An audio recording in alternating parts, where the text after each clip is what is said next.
एक छोटा सा गांव जहां मिट्टी में खुशबू है पर हालात में तंगी। गर्मी की चिलचिलाती धूप ने जिंदगी की रफ्तार थाम दी है। पानी की एक एक बूंद के लिए तरसता है ये गांव, और उन्हीं में से एक है लखन। हे भगवान, ये गर्मी कब जाएगी? न खेत में पानी, न घर में चैन, कैसे चलेगा गुजारा? लखन जी, पानी बस एक दिन का बचा है। जानता हूँ सुमित्रा, पर मैं भी क्या करूँ? हर रोज कोशिश करता हूँ, कहीं से भी पानी नहीं मिल रहा है। हर ओर बस सूखा है। पानी के बिना क्या होगा भाग्यवान, हमारे सारे खेत तो सूख जाएंगे। दोनों पति पत्नी इस बात से बहुत दुखी थे।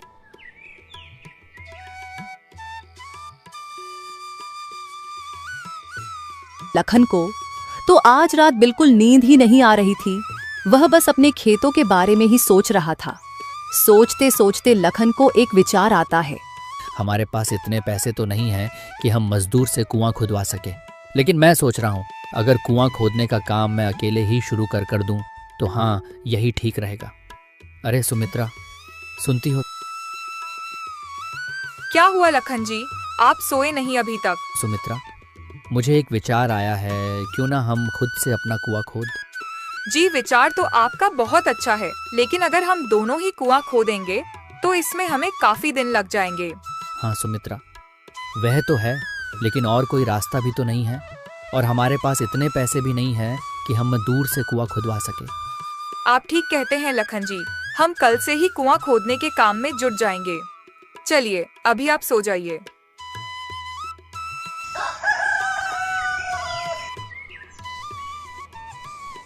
अगले दिन दोनों अपने खेतों के पास जाते हैं।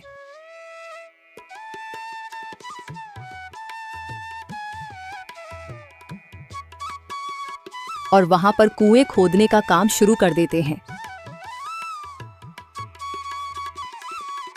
लखन जी, इस बार तो बहुत ज्यादा गर्मी पड़ी है। इतनी गर्मी में तो बहुत बुरा हाल हो रहा है।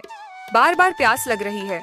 सुमित्रा, पर हमें धैर्य से काम लेना होगा। माना कि इस साल गर्मी बहुत ज्यादा है, लेकिन हमारे पास बस एक यही रास्ता है।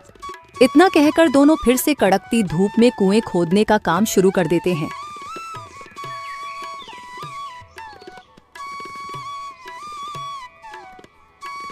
पंद्रह दिन की कड़ी मेहनत के बाद आखिरकार कुआं तैयार हो जाता है।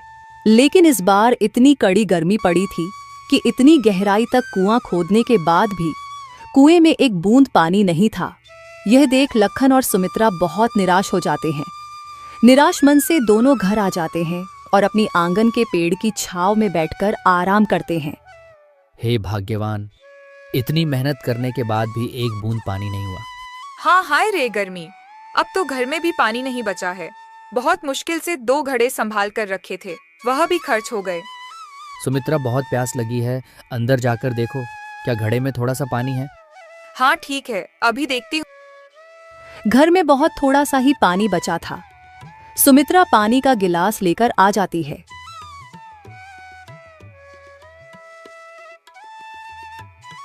बेटा, क्या थोड़ा सा पानी मिलेगा?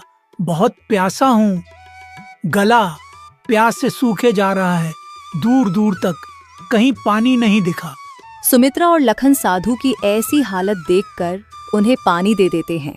मुझे माफ करना बाबा, हम गरीबों के पास इतना भी नहीं है कि पानी के साथ आपको कुछ मीठा दे दे। बस एक यही पानी है, आप इसे पीकर अपनी प्यास बुझा लीजिए। बेटा, मेरे लिए बस यही पर्याप्त है। प्यासे गले को किसी मिठास की नहीं, बल्कि बस पानी की ही जरूरत होती है। धन्यवाद बेटा, मैं बहुत देर से प्यासा था। दूर दूर तक कहीं पानी नहीं दिखा। ऐसा लग रहा था बिना पानी पिए अभी चक्कर खाकर गिर जाऊंगा। लेकिन भला हो तुम्हारा, जो मुझे तुम दिखे। बाबा, आप तनिक यहाँ छाव में बैठकर विश्राम कर लीजिए, आपको अच्छा लगेगा। नहीं बेटा, अभी मुझे बहुत जरूरी काम के लिए जाना है। मैं रुक नहीं सकता। लेकिन हाँ, मैं तुम्हें एक चीज देना चाहता हूँ। ये मटकी, ये बहुत पुरानी मटकी है जो काफी सालों से मैं संभाल कर रखी थी। मैंने सोचा अब बुढ़ापे में इसे क्या लेकर दर दर भटकता फिरूं। कोई भला इंसान दिखेगा तो उसे दे दूंगा। लगता है अब इस मटकी के लिए मालिक मिल गया है। ये लो, इस मटकी को तुम अपने पास रखना, और हाँ, इसे साधारण मटकी समझने की भूल मत करना। इस मटकी में तुम कोई भी ऐसी चीज डाल सकते हो जिसकी तुम्हें सबसे ज्यादा जरूरत है। अच्छा बेटा, तो मैं अब चलता हूँ। इतना कहकर साधु वहां से चले जाते हैं। मित्रा बाबा ने कहा, इस मटकी में वही चीज़ डालना जिसकी तुम्हें ज़रूरत है। अभी तो हमें पानी की ज़रूरत है, लेकिन इस मटकी में डालने के लिए हमारे पास पानी नहीं बचा है। रुकिए, मैं देखती हूँ। इस ग्लास में थोड़ा बूंद पानी का बच्चा है, क्यों ना यही डालकर देखा जाए। सुमित्रा ग्लास में पड़े पानी की कुछ बूंदें घड़े में डालती हैं और देखते ही देखते घड़ा पूरी तरह पानी से भर जाता है। यह देखकर सुमित्रा और लखन आश्चर्यचकित हो जाते हैं। देखिए लखन जी, यह तो एक जादुई घड़ा है। देखिए इसमें कितना सारा पानी है। हाँ सुमित्रा, ये सब प्रभु की ही कृपा है। आपका बहुत बहुत धन्यवाद प्रभु। इस संकट की घड़ी में आप हमारे द्वार पर आए और हमारी मदद की।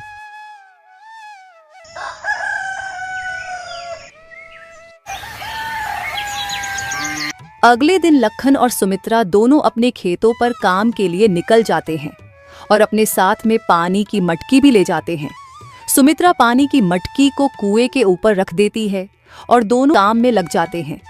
कड़कती धूप में काम करने के बाद लखन को प्यास लग जाती है और वह सुमित्रा से कहता है, सुमित्रा, जरा मटकी में से थोड़ा पानी तो लाना, बहुत प्यास लगी है। ठीक है जी, अभी लाई। सुमित्रा मटकी में से पानी निकालती है। गिलास में से पानी की कुछ बूंदें कुएं में गिर जाती हैं और देखते ही देखते कुआं लबालब पानी से भर जाता है। यह देखकर सुमित्रा बहुत आश्चर्य में होती है और वह लखन को बुलाती है। अजी सुनिए, देखिए इधर, यह क्या हुआ? अरे भाग्यवान, क्या हुआ है? आइए ना, देखिए यह कैसा चमत्कार है।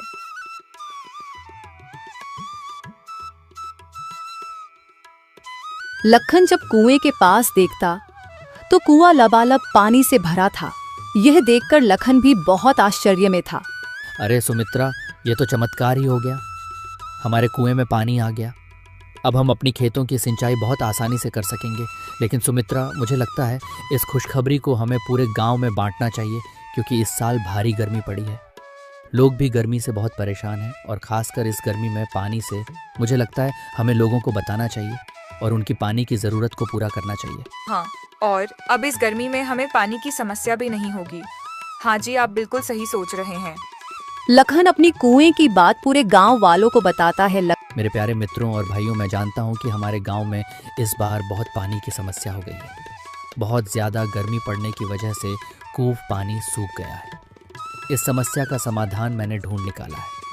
मैंने एक कुआं खुदा है और उसमें बहुत सारा पानी है और मैं चाहता हूँ कि मेरे साथ साथ आप गाँव वासी भी उसे पानी का इस्तेमाल करें। अरे लखन भाई, आपका बहुत बहुत धन्यवाद। हम काफ़ी दिनों से पानी से परेशान थे। हमारे भी कुएं सूख गए हैं। लखन भैया, मैं भी पानी के लिए कई दिनों से परेशान थी। आपने समस्या का हल निकाला है। भगवान आपका हमेशा भला करेगा। धीरे धीरे गर्मी बहुत बढ़ती जा रही थी। गांव के सारे कुएं सूखे जा रहे थे। अब गांव में केवल एक ही कुआं था जिसमें पानी था। वह था लखन का कुआं। गांव के लोग लखन के कुएं से पानी ले जाया करते थे। दोस्तों, कहानी आपको कैसी लगी हमें कमेंट में ज़रूर बताएं। अगर आपको हमारी मेहनत पसंद आई हो तो हमारे चैनल को सब्सक्राइब करना ना भूलें और बेल आइकन दबाएं ताकि नई कहानियों की नोटिफिकेशन सबसे पहले आपको मिले। धन्यवाद।